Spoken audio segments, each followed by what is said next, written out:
Grace being, welcome to the Heaven on Earth podcast. What a thrill to be here with you today. Can you believe this? I know. Yeah, it's so exciting. Thank you so much, Claudia, for having me here. It feels so surreal. Exactly. Hello and welcome all of you, our audience for Heaven on Earth. And let me explain a little bit of why this is such a celebration for us. I'm Claudia Cauterucci, the podcast host. And remember that Heaven on Earth is a place where we talk about all things through a multidimensional lens, a holistic lens, a mind, body, spirit, heart lens. And you will not be shocked that Grace Being fits all of those categories all in one. Grace Being and I are launching a book together in November called Healing from Narcissistic Abuse. And our subtitle is long, so I always have to look at it. Rebuild from Relationship Trauma and Find Your Light Again. And it is ready to pre-order on Amazon, y'all, if you want to go check it out right after the podcast. But we have this most incredible story as to how we started writing this book. And Grace, this is a great moment to invite you in to tell us about how this started for you. Yeah, thank you, Claudia, for the beautiful introduction. So, yeah, I started writing this book around 2020, 2021, just right after the pandemic. I was in the beginning of my healing journey from a relationship with a person who struggled from narcissistic personality disorder. And I felt a deep call to start writing this book. It was therapeutic for me, but also because I was thinking that there's no way in hell that I went through all of this and I will not make something good out of it. I really wanted to raise awareness about this mental health issue because I felt like if I had the right resources and education about this, it would have helped me so much to identify these kinds of behaviors and to take action before it was a bit too late. I would say there was a lot of damage that was done. So then I started writing this book, and it took me around 2 years to do the first draft. Then I started seeking publishers, and I had done a lot of research myself during these 2 years, doing scientific research. So the book, has resources and references. But there was a publisher that told me that I would need a licensed psychotherapist if I want to get this book published, since I was not a psychotherapist myself. And so I was like, okay, I'm not gonna give up on this. I'm gonna get this book out into the world. And synchronistically so, I came across your profile on Instagram, Mhm. and I really felt a connection with you immediately. And I reached out to you, and I was like, hey, what? Let's give it a go. You don't know if you're not gonna try. And I found Claudia, who is on the other side of the world, by the way, because I am located in Spain, in Valencia, and Claudia is in Washington, D.C., in the United States. And I reached out to you, and you were like, hey, I don't know who you are, but I'm interested in what you have to say. Let's do a call, right? And let's have a chat and have a conversation. And we had, I remember our conversation. It was 1 hour long. I was in the park, and there was like a strong connection immediately, no? Absolutely. I mean, I remember it like yesterday, and I love calling these types of connections our love story, right?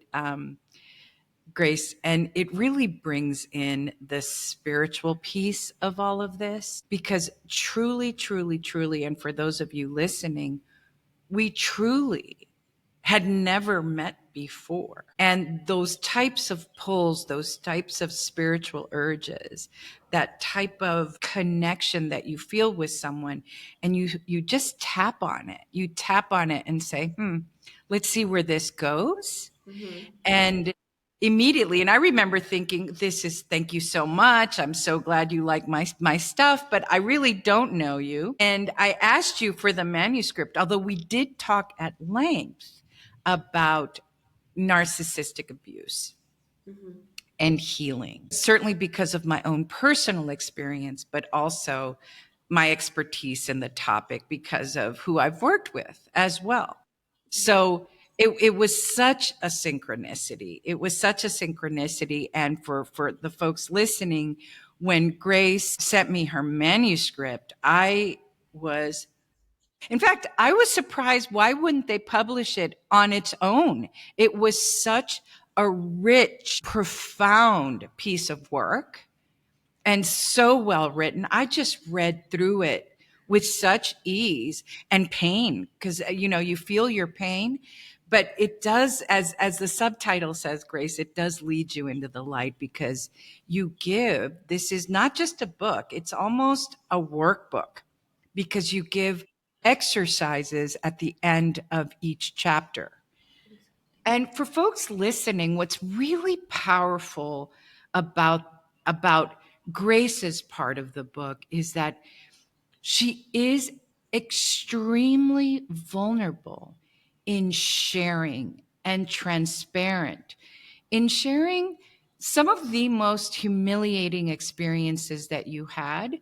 And you did that with purpose. You did that with intention to connect with folks out there. Correct, Grace? Let's just touch on that really quickly. Yeah, yeah, exactly. Because when I was writing the book, I really did not want it to be just another book about academic research and to sound a bit boring for the readers, but I really wanted the readers to connect with my story. And as you know from your expertise and your personal experience, these people follow a kind of script, even. And so, even though other people who suffered from narcissistic abuse, they might have experienced these kind of behaviors in a different context, they will realize as they are reading that they will recognize the patterns and the behaviors and the mind games, and it will just connect us, like, they will come to know me and I will come to know them through our wounds, literally.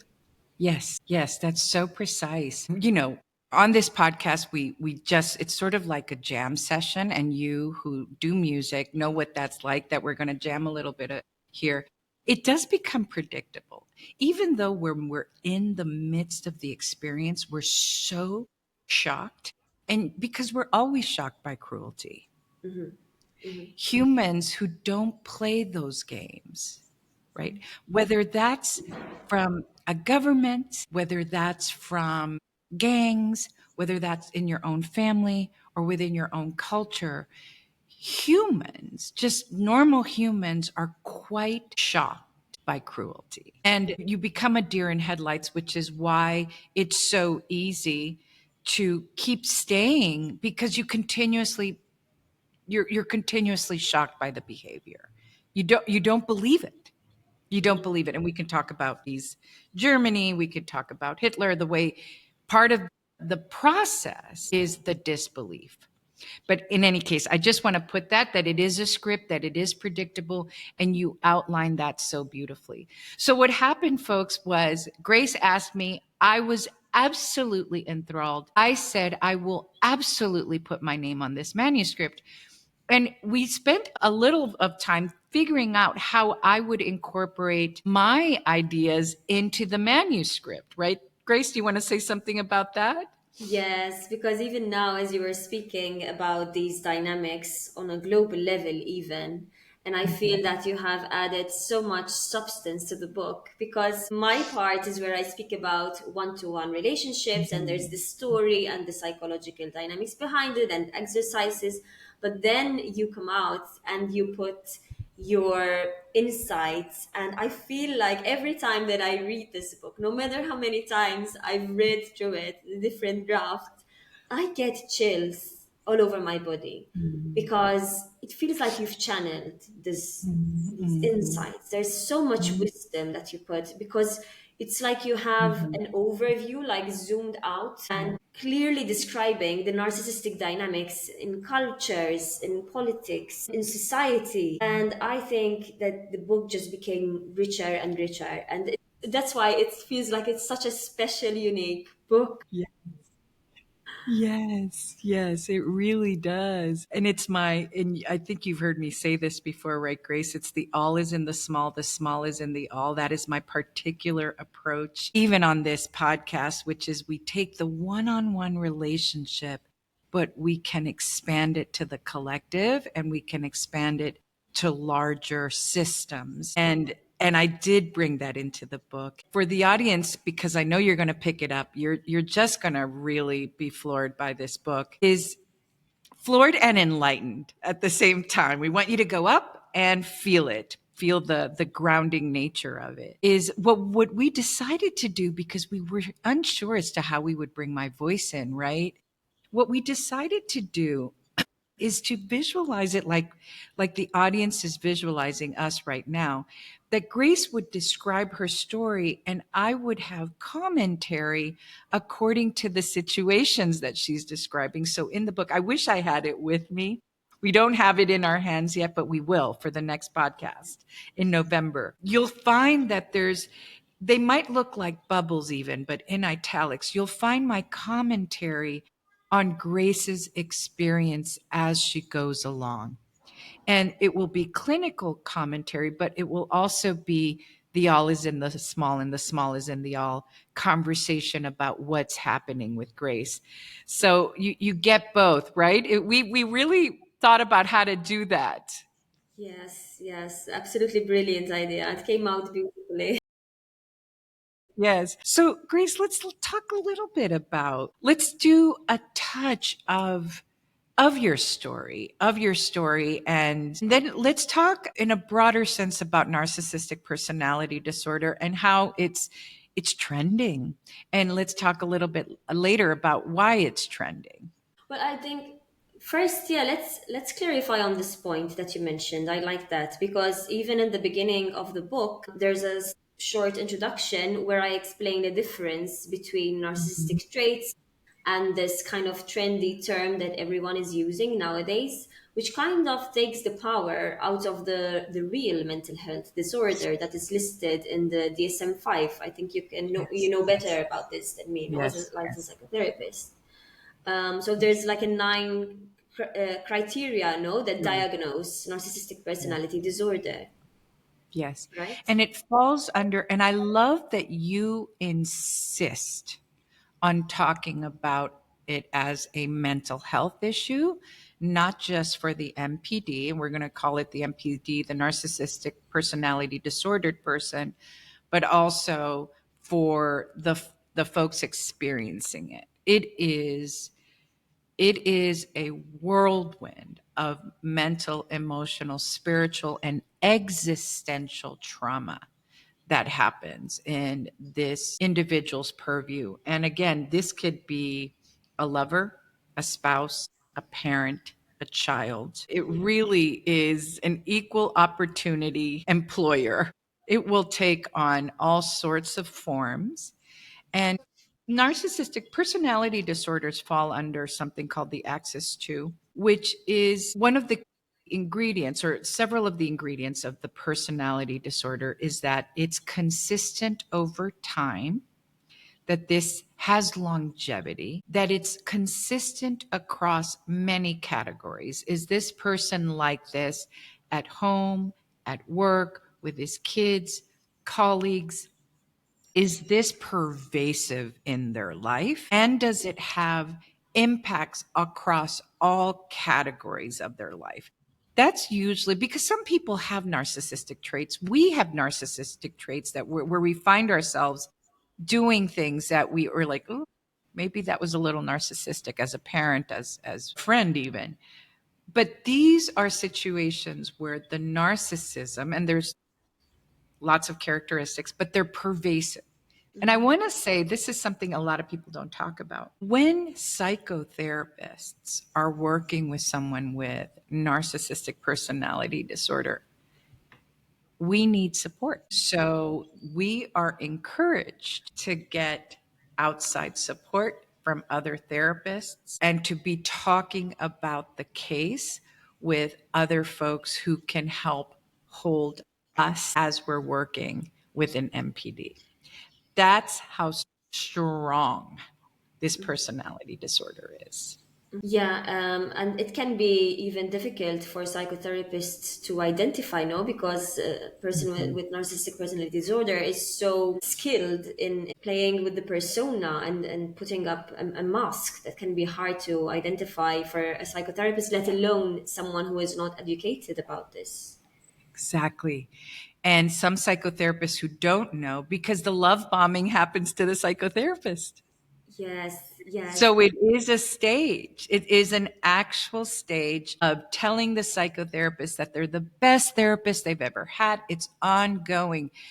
Look how great you look today. The love bombing can last for a while. Mm-hmm, And then what happens is the jabs, right? The dynamic of superior inferior. And what we talk about in the book a lot, Grace, is that mm-hmm, that's the only relationship dynamic mm-hmm, mm-hmm. is am I superior or am I inferior?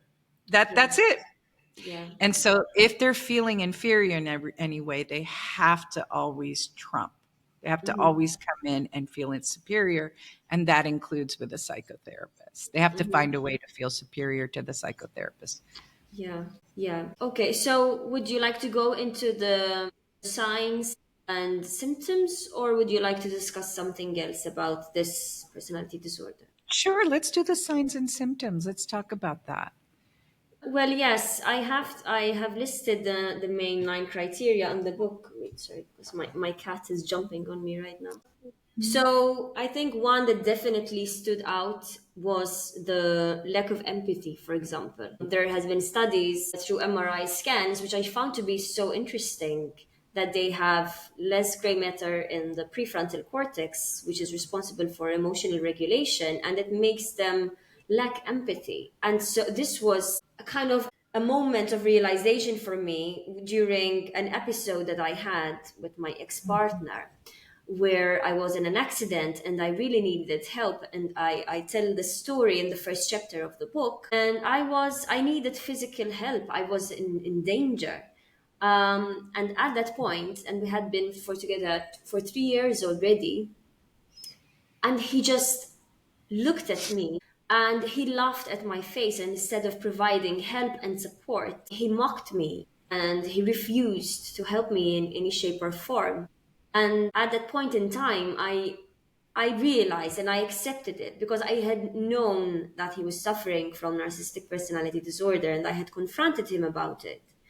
But I was still hoping that I could love him out of it.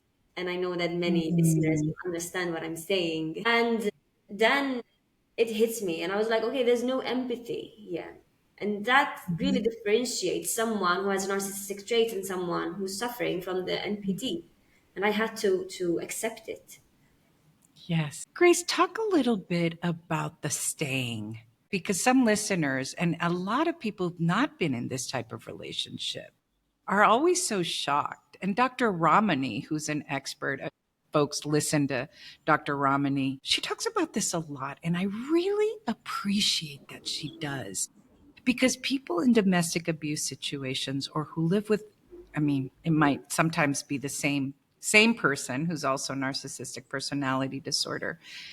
People who have never been in these types of relationships say, but why do you stay? As if it's really easy to leave. So, can you say more about your personal experience of loving him out of it or reasons why you stayed even after you saw some of this behavior?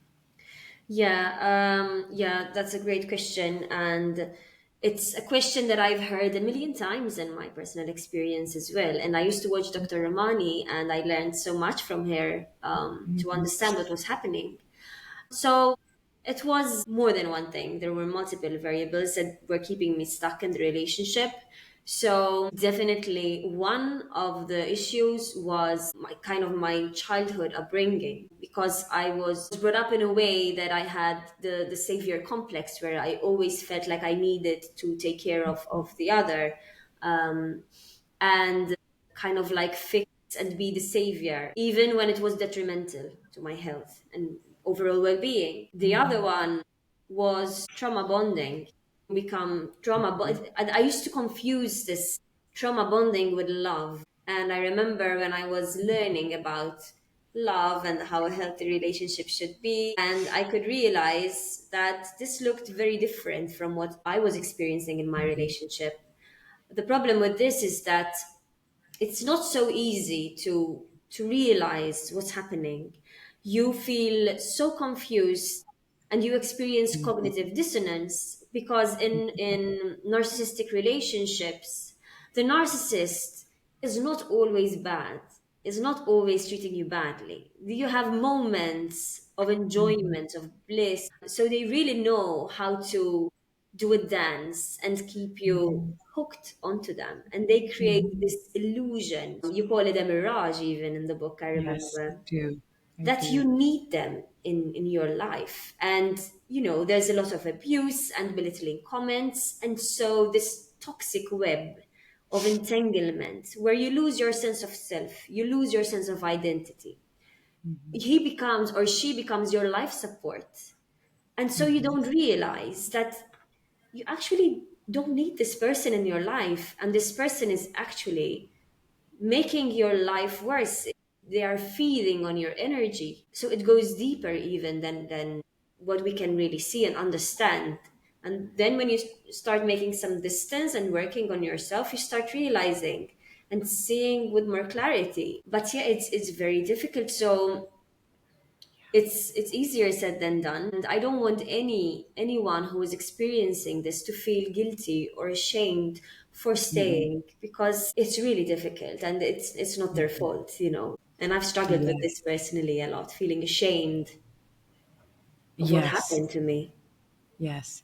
And Grace, just so you know, and the audience knows that I take notes, I read from notes the whole time that let's what I'd like to put a pin in how you started to feel the distance, because it's really important to track the healing journey when you start to actually feel a little bit of distance, which is the saving grace that begins. But let's talk a little bit about how we talk about this in the book. So for everyone who is listening, and I really hope that folks who might be going through this can have, even if you've studied it, you have a different way of hearing this. So first of all, what Grace was talking about being the savior, this is very true for empaths. And, I talk to empaths a lot, is the person who is the fixer, the savior, the solver. And usually that's because of a childhood wound of being a parentified child. And what that means is that this child feels that in order to get their own parenting, in order to finally get the parent to parent you, you have to say, fix, solve, make happy, cure. It's usually, and this might happen because a parent is distracted, is depressed, is raging, is unhappy in some way, is self centered, or narcissistic themselves. The child will attempt to harmonize the environment, and this is very true for the empath child, which I know you are, in order to actually receive love. And so this is the way it translates with the narcissist. This is one of the ways. So it starts with a wound. It also starts with a need. And the reason why it's important for the audience to know about how the narcissist, and this happens with systems as well, they get in through the fear of being left, because there's huge abandonment fear. We talk about that a lot in the book, Grace, is the fear that you will be abandoned, which is a childhood wound, and through need. I need you to love me. It's an actual need that wasn't filled in childhood. So how these folks get in, and let me say something to folks listening. If you weren't seen, heard as a child, which becomes a need as an adult, the narcissist will study you, and will study you beautifully, every inch of you, because this is their expertise. How do I get in? How do I hone in? Do you, right, Grace? Like, and I know this sounds cold, but until you realize that this is an actual strategy, it's really hard to reconcile. It is cognitive dissonance. So it might be your first time feeling studied, feeling that all your details are known. It might be your first time feeling seen and heard, that someone really knows you. Yes, you're nodding your head. Because you couldn't have said it any better, really. In my experience, it all started from there. Yeah.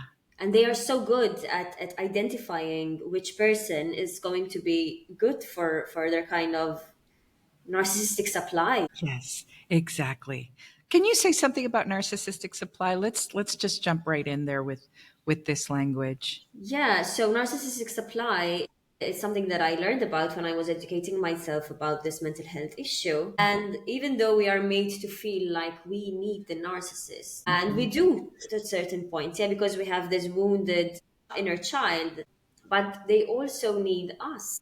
And you describe this in the book as plug and socket. No, it's a perfect description Yes. because they also need to feed on other people, which is why it's so difficult for a narcissist to leave a relationship for good. And they have a tendency to hover and Mhm. they will discard you.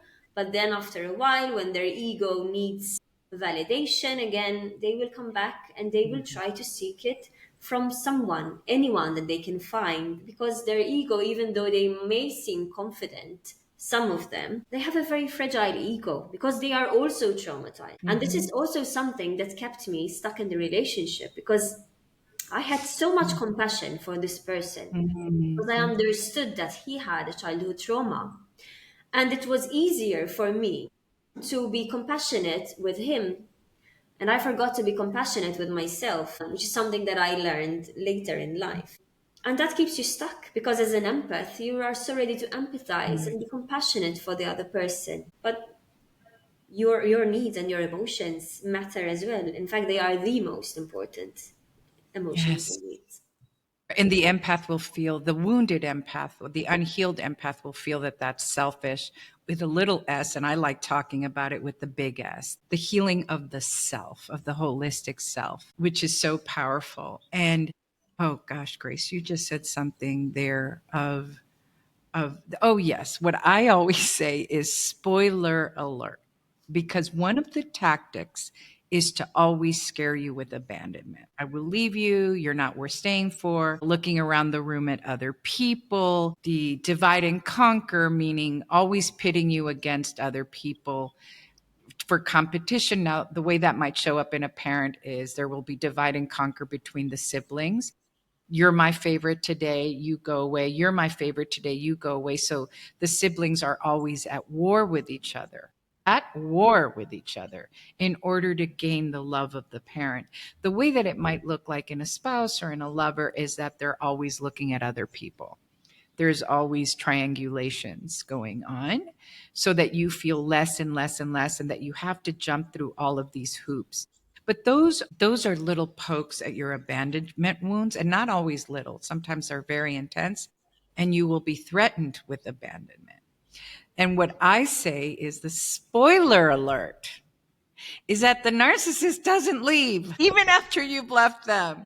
They stick around because you said it here, Grace, that they become your life support. That's part of the illusion. Mhm. The illusion is that you feel like you're my life, that because they've diminished you so much that you feel like they're the only source of life for them, when it's actually the contrary. And that's where narcissistic supply comes in. If they don't have you to supply them, to give them life, they wither. They feel like they're vanishing. Yeah. Does this track for you? Yeah. Yes, yes, absolutely, absolutely. In fact, it was me that had to, even after 2 years of breaking the relationship, this person kept trying to contact me and to maintain some kind of friendship, which I did in the beginning. However, I came to my senses and understood and realized that it does not make sense to befriend someone who has abused you and used you for so many years. And so I decided to cut off contact completely. And this is so important. If you want to have self-respect and maintain this, why should you keep someone who abused you in your life? It just doesn't make sense, but I just could not see it. Well, and that's the tricky part with the compassionate heart. One of the things that I like to say is if you can picture that you come from two different lands, like literally two, it's like coming from two different countries. And in one country, it is customary to be compassionate and generous and want to help people who are in pain, that's just part of the custom of the land, because it's so hard to understand that in this land, in this country, that does not exist. What folks see is in this land, in the land of the narcissist, is they see that the customs here are to give, to be generous, to have compassion, to provide, to work extra hard. And so the person in this land will come in and take all the treasures. And if you can see it as two different, because it is hard to, it takes a while to comprehend that this is actually happening, Yes, absolutely. right? It's a deer in headlight. It's so funny. Your cat, I think, is confirming everything we're saying. You can hear her. I actually see everything has meaning. And so even her wanting to be on your leg is like she just wants to be next to you while we're talking about this. While we're Yeah, talking about this. comforting. All creatures know we feel each other. We feel each Yeah. other. She was like, yeah.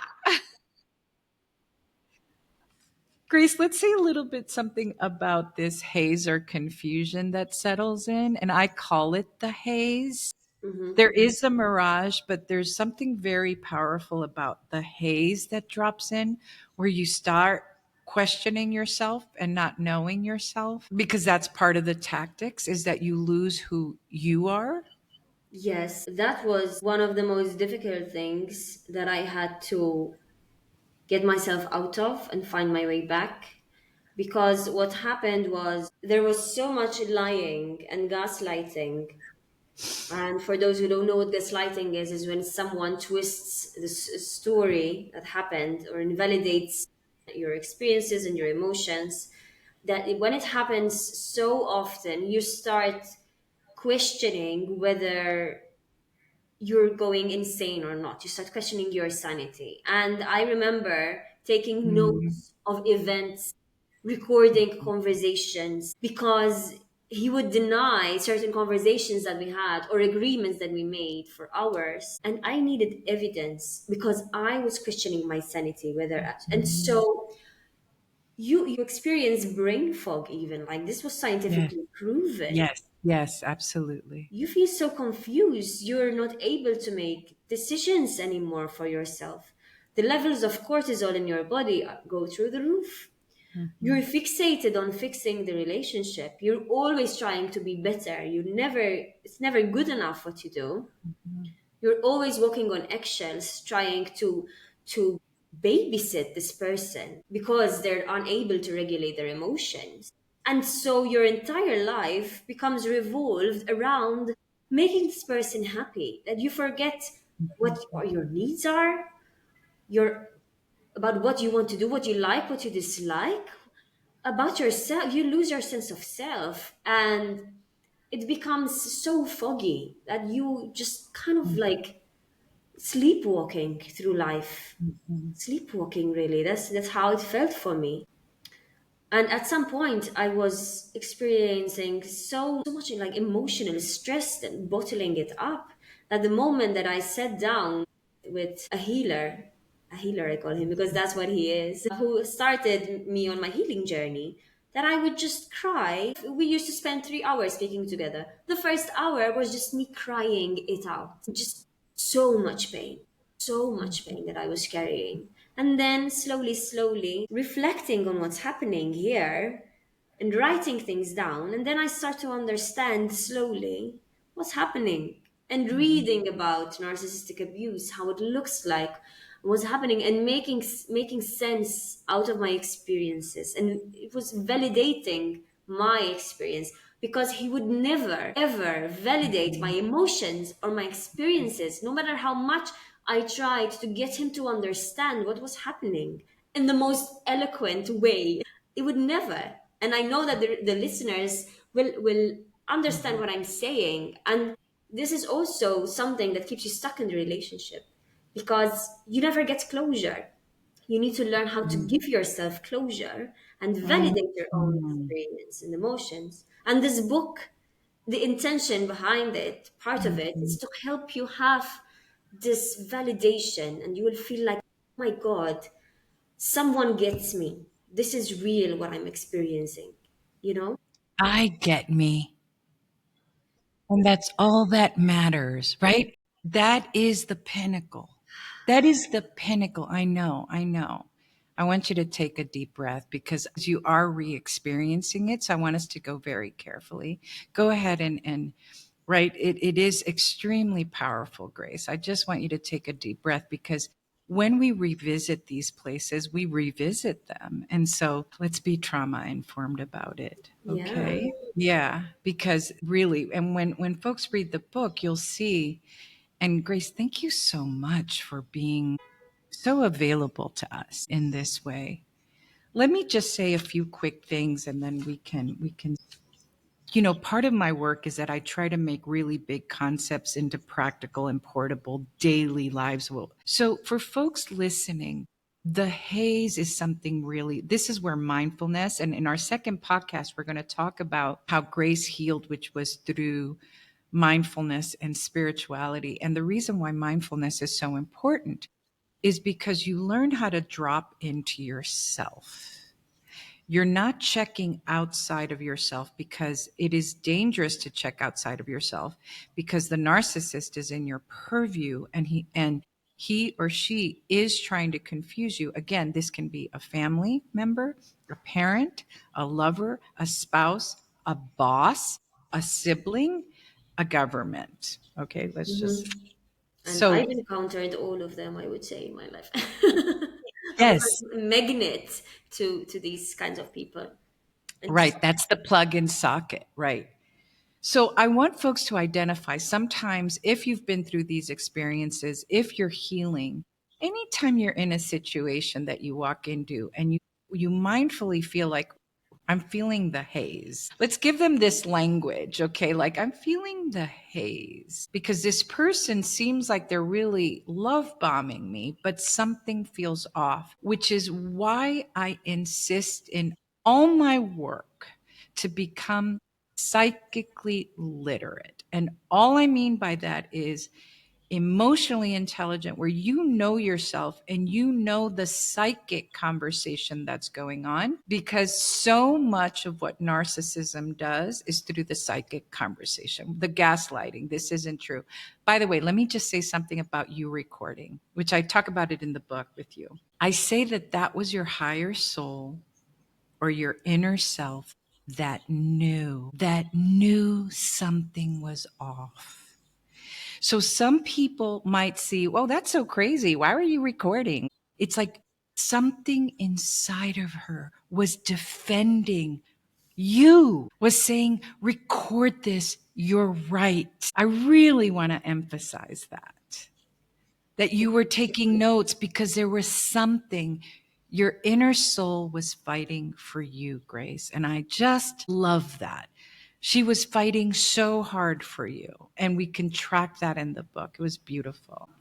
yeah, I think that's really important because what you just highlighted, because I, even in the beginning of the relationship during the love bombing, I used to have these like small gut feelings and whispers that, okay, this feels really good, but it's like something feels like it's too good to be true, like something, and it's moving on so fast, like something was off, but I just couldn't see it, and I wasn't in touch with my psychic abilities Yes. and my internal compass.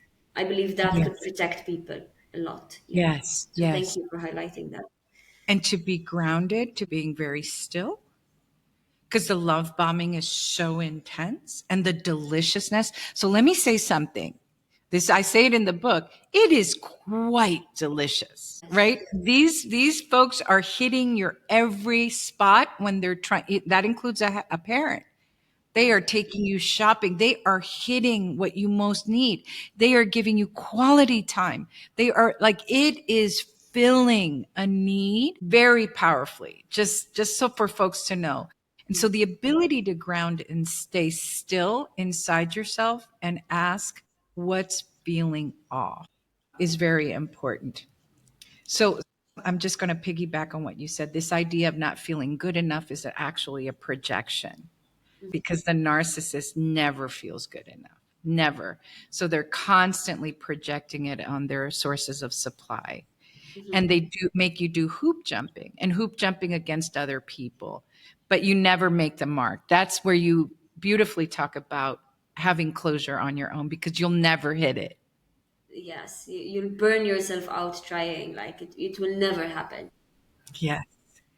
And this idea of brain fog is really important for you listeners too. I always say that if folks who have stayed with the narcissist, and I've seen this happen, so this is from my own 25 years of working with folks, they become zombies, which is that sleepwalking feeling. They completely lose a sense of self. Like they zombie out because it's too hard to endure or to fight the narcissist. That's why when people ask, well, why didn't your mother protect you from him? It's because this person might have zombied out if you're going to stay. Hmm. The other thing is the people around the narcissist are the ones who get sick. That they really, because of cortisol levels, digestive issues, we talk about all of that in the book.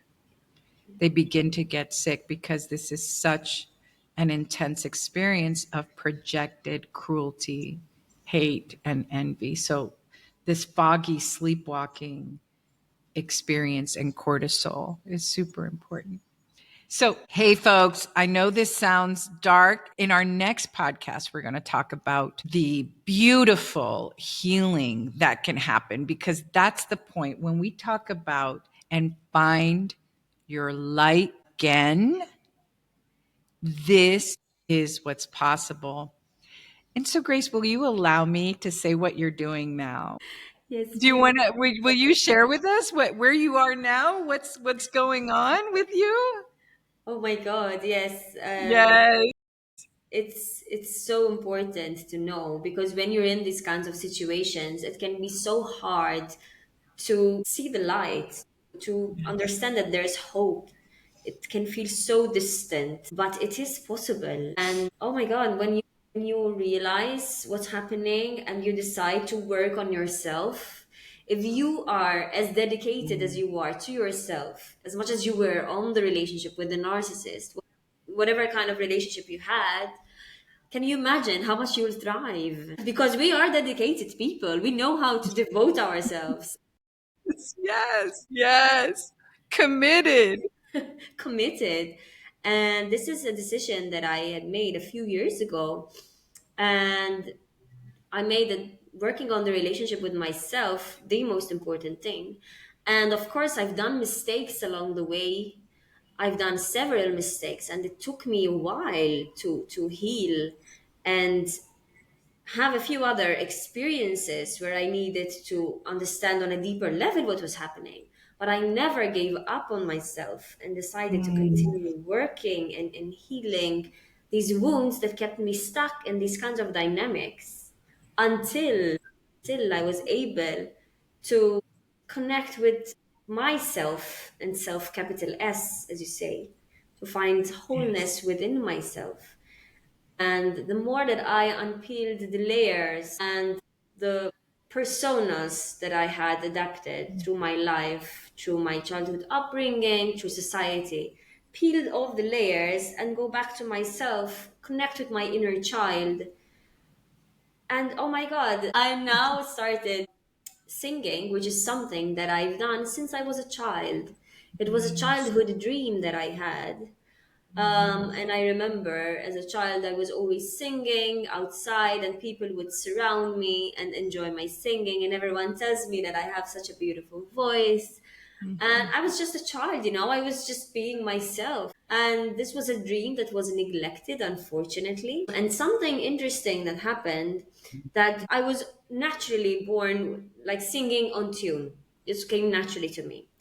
But during those 5 years when I was with the narcissist, I realized that I never sang. So he literally took everything from me, my essence, my authenticity, my authentic expression. And I noticed this because after I ended the relationship, started healing. I remember I started singing again in my apartment, and I sang off key. And this was shocking for me. I had never experienced this, and I was like, "What? I never sing off key. Why has this happened?" And I realized that I was so sad and depressed because of the relationship. He took away everything from me. Like my soul was still there, which is what saved me. But to understand how deep this was, and now that I finally got back to it, it's like an effortless unfolding and manifestation where I'm having my first concert next Saturday. So this is such a big week for me with the launching of the book, our Yeah. podcast, my first concert. I have another concert booked in my home country. I need to fly there to make another concert. And so Which is everything where? Which is where? is Malta, a beautiful Yeah. island in the middle of the Mediterranean. So I feel like I'm in Renaissance, and I want Yes. the listeners to know that this is possible for them as well. Transmuting the power Mhm. of inner alchemy. No, you are an Yes. expert on this. Yes. Yes. Yes. Yes. Yes, and what I really love that you're saying this. So the Heaven on Earth podcast is we talk about that this is not just positivity, that we never bypass anything that includes negative emotions, right? That in fact, in order for us to get to heaven on earth, we have to go through these trauma tunnels we cannot bypass because otherwise we're sitting on like a glass house on a deck of cards that is about to collapse unless we really go through the 3D plane, the part of being planet on earth. So and then but these are the signs for heaven on earth. First, that our wounds become our gifts, and Grace is a clear example of that. She took her wound and she brought this book to life. She brought it and she's gifting it to the world. So the wound can be the gift. And that's part of heaven on earth, sort of the approach to heaven on earth that we're thinking about.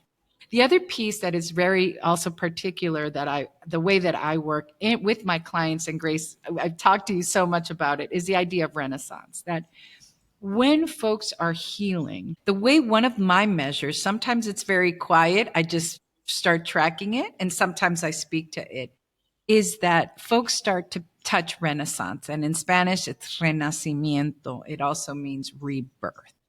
They start to touch their rebirth, literally.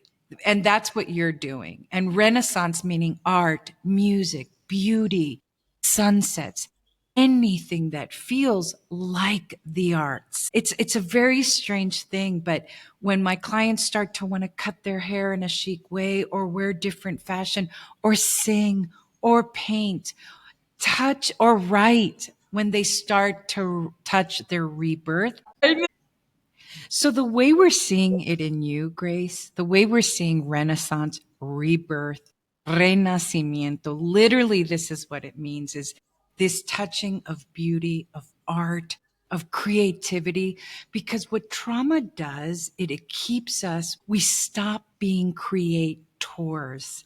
We stop being creative. It actually like we literally feel that possibility is not available to us when we are frozen in trauma. When we start to defrost, right? And when we start to heal the wound, which is what you have done, you took your wound and it has now become your gift and the gift to us. That's what you did. You went deeply into your wound and you created this book. And then as you defrosted, your trauma, right? I know it's I just love it. visuals really help people. Visuals really help people. There's these cracks of light, like our book says, of possibility and the measures and the markers are these touching of renaissance, really, which both means art but rebirth. And so you coming back into your singing self. Maya Angelou wrote a book called I Know Why the Cage Bird Sings. And you're reminding me of that. I know why the cage bird sings. I mean, what a metaphor that Yes, you are back to singing. yes, and it feels so me, and there was a point in my life where I didn't know who I was. I was so disconnected from myself, which I believe was one of the reasons why I fell prey for these kinds of people. Yes. Okay. Yes. Because they sense, they are Yes. really good at identifying who is gonna be good for their kind of mind games. And the more connected you are to your creative force that we all have inside of us, the more powerful you are, really. And I feel this in my singing. The first time that I performed in June, it was a small room. The hall was Mhm. quite small, and I heard the power of my voice on a microphone with the amplifier, and I was scared. I was scared of my own power, of my voice, and I had Yes. chills all over my body because I have been so good at shrinking Mhm. myself down Yes. and playing it small that Yes. I was scared of the power that I carry within me. And now that I'm learning how to let it all out, it just opens you up to a heaven on earth, which is, I love the name of your podcast. It's Yes. perfect, Yes. and it's Yes. possible. It's not some crazy spiritual idea. This Oh, is no. real. It's possible. That we are on earth and we can bring our own pieces of heaven, and it's customized and it's individualized. But you always say such powerful things. We were wrapping it up, but this idea of shrinking yourself and becoming smaller is actually a requirement when you are around a narcissist, because they will experience you as competition, which means that they need to immediately do anything to make you smaller. And so the child, the lover, the spouse, the employee, the populace learns how to make themselves smaller. They learn how to shrink. They learn how to become invisible. They lose all of their gifts that's being actually siphoned to whatever narcissistic system is around. So shrinking, getting smaller, forgetting our prowess, because that's actually dangerous around a narcissist. Oh yes, they wouldn't be able to tolerate that. Their Yes. ego would be so threatened. Yes. So they will dominate, be cruel, etc., etc. So this el despertar, we say in Spanish, like this I love awakening. that you know so much Spanish. Some words just come to me in Spanish and they're so beautiful and poetic. But the way that I've been describing grace on my vlogs or on my podcast, like this idea of awakening that people talk about all the time, I actually feel like it's awakening to a remembrance, that we actually begin to really remember ourselves. And for you to go back to that little girl who, like, boldly and fearlessly and joyfully just sang for people, it's just gorgeous. Thank you. So let's end on that beautiful note of light. And our next podcast will be in November, which is when the actual book comes out. But you can pre-order it. It's out there for pre-order on Amazon.com. Healing from Narcissistic Abuse by Grace Being and Claudia Cauterucci. And the subtitle is Rebuild from Relationship Trauma and Find Your Life Again. So beautiful. And you'll find Grace's links and my links on the podcast. And Grace, thank you so much. I can't wait for our next podcast where we talk about the tools and this idea that healing is possible. Thank you so much, Claudia. It was a real pleasure. I didn't see the time pass, really. I think we could stay talking for hours on end, no? Me and And we you. might, while we're promoting the book, we might have a few more. And let's see, audience, will you please comment on whether you want to hear more about this? And maybe drop some questions that you might want to hear us discuss in our next podcast. We would love that. We want to be in relationship with you, with the listeners. So please like, share, subscribe. Anyone who might feel that this is helpful for, please share this content with them and let's blow a kiss to the algorithms, as I like to say, and let us know. Let us know what you're thinking about the content that's being shared. Welcome to Heaven on Earth, Grace. And I'll see you in the next round. You see you in the Okay. next one. Bye bye. Okay. Bye.